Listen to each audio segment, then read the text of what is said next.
I was an ice hockey player growing up, and I do remember being called a dirty Jew by a competitor. I was 16 years old, and I still remember to this day.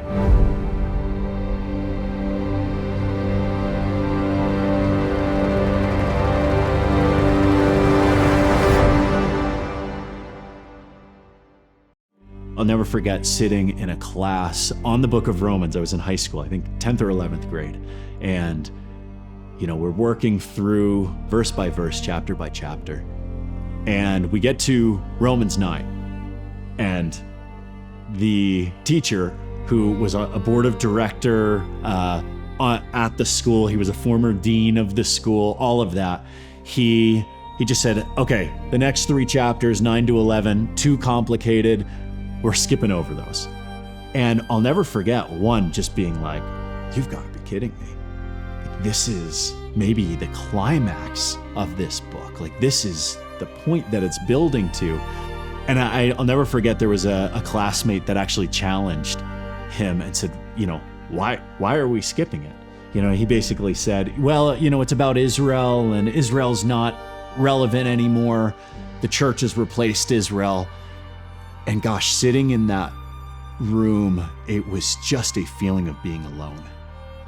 As a kid, but then later, knowing more about the Holocaust, understanding more of the threat of anti-Semitism, I don't think there's been a year that's gone by that I haven't thought, who would hide me? Where would my kids go? Do we have an escape plan? I think one of my biggest concerns has been the growing tide of, I'll call it progressive Christianity. There's a danger in the progressive Christianity that has labeled the plight of Palestinians and people in Gaza as victims. And I do believe there's real victimhood at the hands of Hamas. But a lot of the experience was saying, well, Jesus just calls us to love.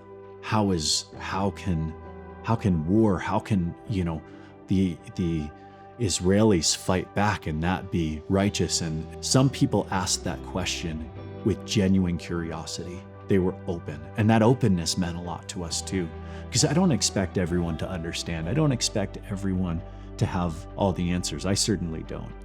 This is not a theoretical issue.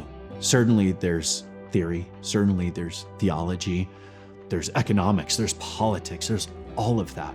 But at the end of the day, there's a real people group.